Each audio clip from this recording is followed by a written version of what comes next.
Class 12 chapter 2 में आज हम पढ़ेंगे properties and characteristics of indifference curve. कल हमने इंडिफरेंस कर्व पढ़ा था, आज हम पढ़ेंगे प्रॉपर्टीज़ और characteristics of indifference curve. Properties और कैरेक्टरिस्टिक्स एक ही होते हैं। प्रॉपर्टीज़ मतलब होता है विशेषताएं और कैरेक्टरिस्टिक्स मतलब भी होता है विशेषताएं। तो पहले हम प्रॉपर्टीज़ पढ़ेंगे, प्रॉपर्टीज़ ऑफ इंडिफरेंस कर्व।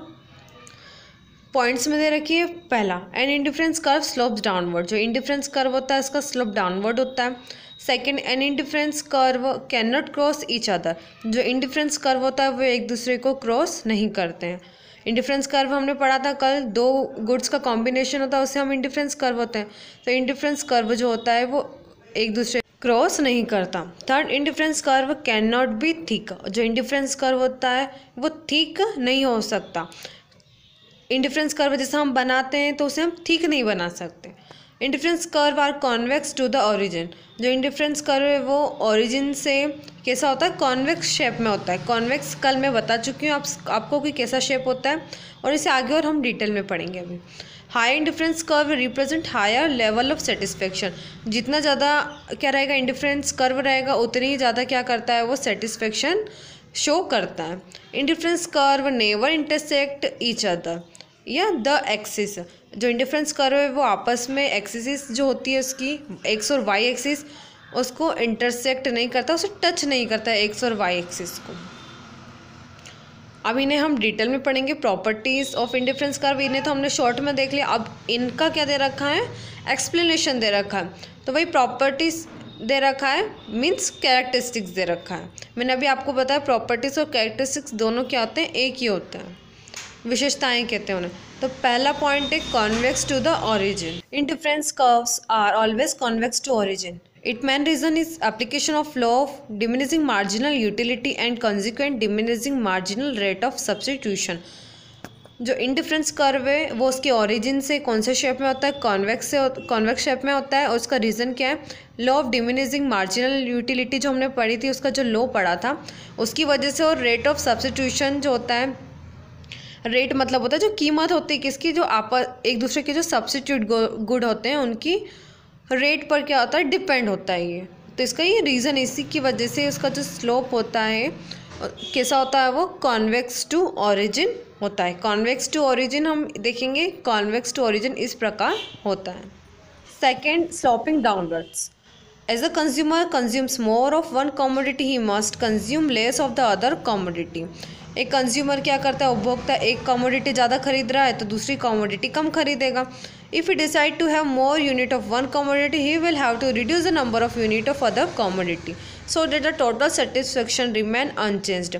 जब एक व्यक्ति दो कमोडिटी उसके पास सपोज ए और बी, तो वो ए क्या कर रहा है, ज़्यादा कंज्यूम कर रहा है, ज़्यादा उपभोग कर रहा है, ज़्यादा परचेस कर रहा है, तो उसकी यूटिलिटी बढ़ जाएगी। और जो दूसरी वाली ये ज़्यादा परचेस कर रहा है ए वाली, तो बी वाली क्या करेगा, उसकी यूनिट कमोडिटी क्या करेगा, कंज्यूम कम करेगा, तो उसकी यूनिट्स क्या हो जाएगी, कम हो जाएगी।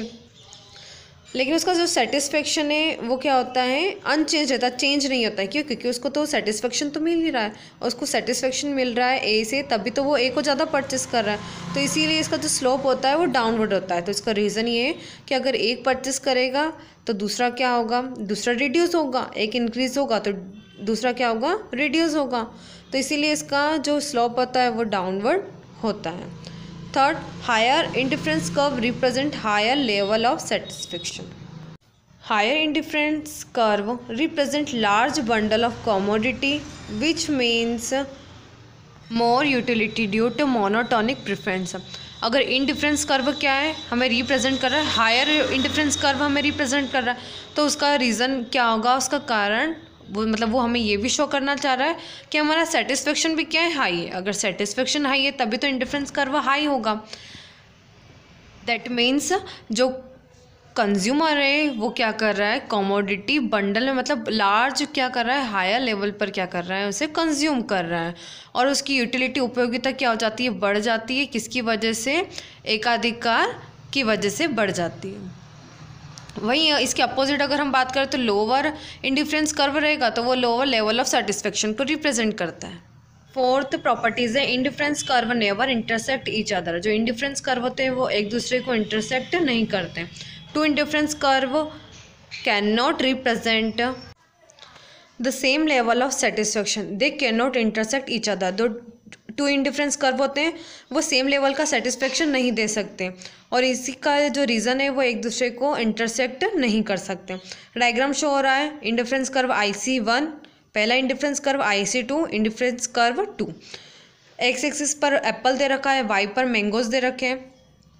यहाँ पर हमें अगर हम IC1 को देखें तो ये इंडिफरेंस कर्व है, और IC2 को देखें तो ये भी इंडिफरेंस कर्व 2 है, लेकिन ये एक दूसरे को इंटरसेक्ट कभी भी नहीं कर सकते। मतलब इनका सेटिस्फेक्शन जो होता है दोनों का साथ में नहीं हो सकता, इंटरसेक्ट नहीं कर सकते। दैट मीन्स ये इनका जो सेटिस्फेक्शन होता है, मैक्सिमम सेटिस्फेक्शन होता है, वो एक साथ नहीं होगा। या तो IC1 इंडिफरेंस कर्व 1 का सेटिस्फेक्शन जब ज़्यादा होगा तो IC2 का कम होगा, IC2 का क्या होगा, ज़्यादा होगा, तो IC1 का सेटिस्फेक्शन क्या होता है, कम होता है। तो यही रीज़न है indifference curve never intersect each other.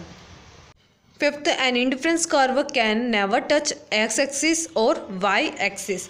जो इंडिफरेंस कर्व होता है वो एक्स एक्सिस और वाई एक्सिस को दोनों को टच नहीं कर सकता। कर्व शो हो रहा है हमें, एक में एप्पल दे रखे हैं, एक साइड ऑरेंजेस दे रखे हैं हमें। तो एप्पल की देखेंगे हम 1 2 3 4 5 ये एक्स एक्सिस पर है, और ऑरेंजेस ये वाई एक्सिस पर है 0 से 12 तक।